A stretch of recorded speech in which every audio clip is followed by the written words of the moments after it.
Good morning, Kyle. It's Mark Malusis. Maggie's out today. She is a little bit under the weather, but appreciate the time this morning. Thanks for having me, Moose. Yeah, you got it, Kyle.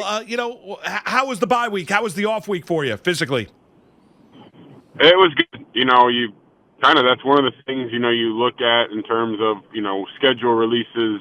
When is the bye week? And for us, it couldn't have come at a better time, almost at the exact halfway point of the season. You get 9 games in, you're able to kind of take a step back, self-scout, self-evaluate, get healthy, most importantly. And now we have this final 8-game stretch to try to make a push to play football later in January. Yeah, and that it starts with Tampa Bay on Monday night, and that's going to be a test. And I heard your head coach Joe Judge on with Boomer and Gio this morning. And Tampa coming off really a very, very lackluster performance down in Washington on Sunday, where they get called out by their head coach and Bruce Arians. What about going up against that Tampa defense, Kyle? The challenges that it's going to present this Giants offense. Well, I mean, you look at that defense, and they've got guys on all 3 levels that can impact the game. Obviously, it starts up front with them and their edge rushers, and everyone here is very familiar with JPP. And then Shaquille Barrett on the other side, those guys kind of make it go. And you work your way on back. Obviously, I could talk about every level. The inside backers are all pro players. And then for me, it'll be kind of cool. I get to play against one of my former teammates' sons. So you're getting old and you've played a long time in this league when you start playing against your former teammates' kids. So Antoine Winfield Jr. Is the son of Antoine Winfield, who I played with in Minnesota a long time ago. And a phenomenal player for us back in the day. And his son is a chip off the old block. I mean, he's an unbelievable player. Had a great year for him last year, and he's playing really well now as well. Yeah, is that the ultimate sign, Kyle, that you've been around the game a long time when you're watching, sons of former teammates playing in the game, going up against you or playing around the league? Definitely. That's one of many for sure. But I think that's one of the most obvious. Once you start playing against guys, former players' kids, you've been around this game for a long time. Kyle, what was it like to have Saquon back at practice yesterday? We know how talented he is. He's been hurt a lot. Coming off the torn ACL, suffers the low ankle sprain earlier in the season. But what about getting Barkley back into that backfield? What's that going to mean for this offense? It's awesome. I mean, anytime you just have him around, the energy that he brings, yesterday was no different out at practice. There's just a different buzz when, those caliber players are back out at practice. And I've certainly played with a lot of great backs in my time in Minnesota, and Saquon is no different. When 26 is back there, there's definitely a different energy and buzz, and it really trickles throughout the entire offense and the entire team. So it was great to have him back out there at practice yesterday, and looking forward to him getting back out on the field at some point and making our offense better, because that's what he does immediately. Kyle, you played with another really talented runner in Minnesota in Dalvin Cook. Is there any similarities between Cook and Barkley as runners?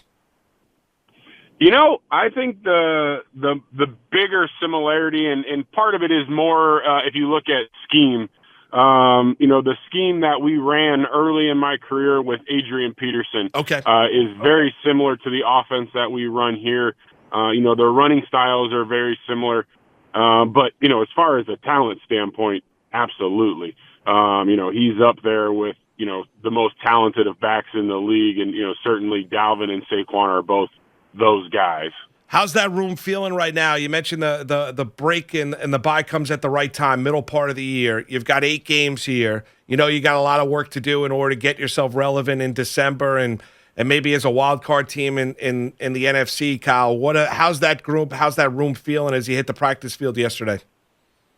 I think there's a lot of rejuvenated energy. I think we realized that, yes, there's a lot of work that needs to be done over the next 8 weeks, but it's still out there for us to take. And I think, with the addition of a 7th playoff team last year, you really see that, you're never really out of this thing. You can get hot. I've been on teams that have won 8 straight, 10 straight games, and you're never really out of this thing, until later in the year.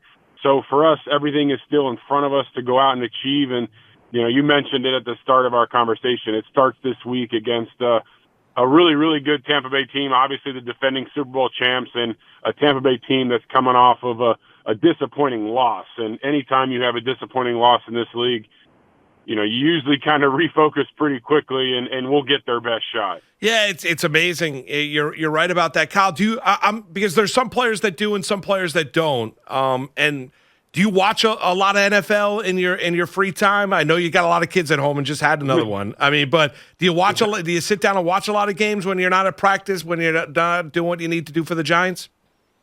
I try to watch from time to time, and I've always said this, even as, a younger player in this league before I was chasing kids all around the house.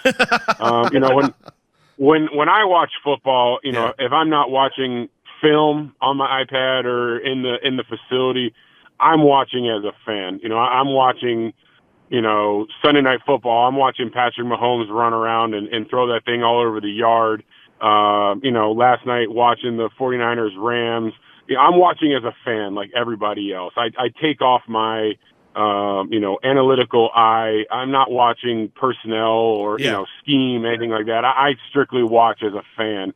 And then, when there's time to prepare for a team, now you're watching more critically. All right, Kyle. So with that being said, and that's fair. So you're not there, analyzing, sub packages for offense and what exactly they're trying to do and breaking down game film. Can you explain how topsy-turvy this has been this year? Like, and I know there's an extra game and you're playing 17 over 18 weeks instead of 16 over 17 weeks. But this year you've gotten some really kind of crazy results, especially the last 3 weeks here in the NFL season. No, definitely. I mean, I think that's the league that we play in. Oftentimes people say it, the parity amongst the 32 rosters in the NFL is so similar. And, we say it all the time, and, the fans, the media, you kind of just laugh at it because, oh, here they go again. Like, they're talking about if we don't play well this week, we can lose, even though it's a 7-2 team against a 2-7 team. There really are none of these, I call them the cupcake games. Like you have, these big college last week, Alabama playing New Mexico State or whatever. Yeah. You don't have those games in the NFL. If you don't go out and play well and execute for 4 quarters, you could play great for 3 quarters. And if you don't execute the last 15 minutes of the game, it doesn't matter if you're 7-2 playing against a 2-7 team, because they'll make enough plays, and there's so many talented players on these 2-7 teams that you let them hang around, and then all of a sudden, you got to execute in a critical situation at the end of the game, or you lose a game that you never should have lost. Kyle, we're talking to Giants tight end Kyle Rudolph. He joins us every other week. Giants getting set to take on the Tampa Bay Buccaneers on Monday night, and they've got 8 games to go here in the regular season. Opportunity in front of them. Kyle, when you look back on that Raider game and you look at the design of the offense, how, I would say conservative, wanted to run the football in between the tackles, take advantage there, taking on that Raider team. Was that by design with the return of Barkley? Do you think we're going to see a little bit more, of that playbook open up for Jason Garrett and for you guys on Monday night? Well, I think, anyone that's been around that understands this offense, that's where it starts for us. We have to be able to run the football, and last week it certainly got exaggerated a little bit because we were running the football so well, and it's just, sometimes that's the way the game plays out. And, I haven't played in many, but I've certainly played in quite a few of those games where, we ran the same run 17 times in a game out of 50 plays. Like a third of the game, we ran the same play. And, like I said, I've played with some good backs in the past, and, I've played in a game where we threw the ball 10 times. In an NFL game, we threw it 10 times.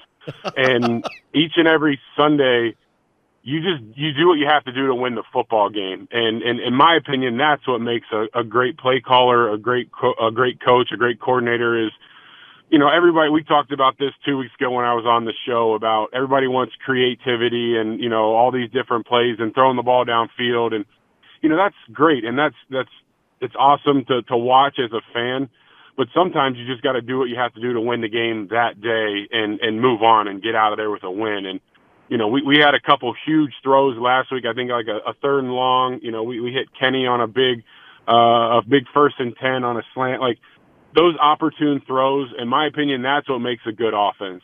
When you run the ball as much as we did last week, and yet your skill players, your wide receivers, are still making plays when they're not getting the ball 5, 6, 10 times a game. That's what makes a good offense. No, you're right. And Kyle, you mentioned it. I mean, just watch what the Niners did to the Rams last night. They ran the ball right down their throat. I mean, Jimmy Garoppolo only attempted 19 passes last night, and the Niners won that game by daylight. Right. I mean, I remember at one point, I think he was maybe 10 of 17 or something, but he had just over 100 yards. And you look at the scoreboard, and I think it was 31-7 at the time.